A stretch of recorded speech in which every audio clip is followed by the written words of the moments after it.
Hey, this is Mark Labachetta from Maverick American Spearfishing here in Wilmington, North Carolina, and I'm at Reef Runner Dive Shop. Let's talk about blue water spear guns today. What sets them apart, the differences, and what you need to get started with a blue water spearfishing adventure.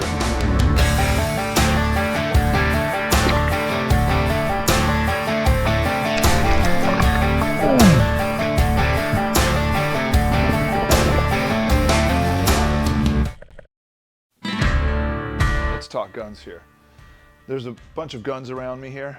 I want to start with what would probably be, for somebody starting out, one of the easiest guns to use, and that is going to be a rear handle gun, rear handle, with a few shark fins. And you can see it's long, it's easy to handle, it'll be easy to point and shoot in the water, and it will have 3 bands. This will be your most basic, straightforward and easy to use if it's your first blue water gun. The next step after a simple straightforward rear handle gun would be a gun like this Marauder.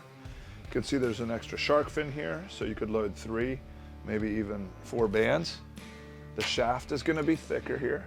You're looking at an 8mm shaft, which in American shaft diameters is going to be 5/16 of an inch. So immediately you can see you're dealing with a slightly bigger gun here, so it's going to be able to withstand the recoil, and it's going to still be accurate with added power and a thicker shaft. You can see in this custom blue water gun here, kind of take it to the next level. What's really neat about this gun, it's got a full enclosed track, the full length of the gun. It comes standard with a Mori shaft, which is a really high-end, nicely made California custom shaft maker. The wings are integrated in the design. And here you can see it even has band stabilizers. This is really neat too. It brings the bands parallel with the shaft and the line of sight. And while this gun is big, it's heavy, I think it weighs somewhere around 15 or 16 pounds, it's going to be neutral in the water thanks to the added teak, which is going to float the gun, but it's also going to give it the mass that it requires so that there's no recoil. And then our heavy hitter, if you will be a gun like this one. This will be about the biggest of the guns that you'll ever see used for blue water hunting. This is going to have a thick shaft, like 3/8 of an inch, so a 10mm shaft, a full enclosed track. It's going to have mass, extra mass here inside the gun. See this pocket for the lead, and it remains as close to neutral as possible in the water. Now the other cool design feature of a really big blue water gun, which to me is the epitome of a blue water gun, is going to be a mid-handle design. And so when you pull the trigger, what's happening here is this is a remote trigger. You're able to hold the gun more forward, but the trigger where the bands are held are retracted from the handle. That way you get extra band stretch, not only, but the gun's not so wrist heavy. So you're able to maneuver this gun. So that allows you to rotate the gun around your wrist without losing extra power. And it even has what we call it, a cheater tab here, to help you load this big spear gun. So these guns are not only beautiful, the form definitely follows the function, which is to shoot really far, really straight, and go through just about any fish that the ocean can throw at us. So I've used all of these spear guns, every single type.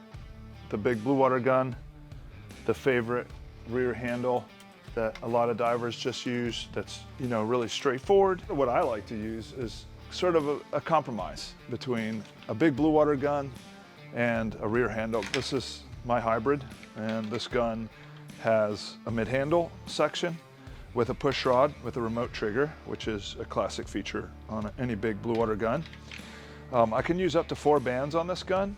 It shoots a heavy shaft, so from 8 to 9.5mm, and it allows me, this gun comes apart. These are modular hybrids, so they completely come apart. I can change the tubes, but more importantly, you can see that this is a traditional band with a 3-band muzzle. However, you could reconfigure this gun not only by changing the tube, the length of the tube, but the style of the gun. And now with the trend toward these rollers and inverted rollers, you could see that you could take a hybrid like my gun and turn it into an inverted roller.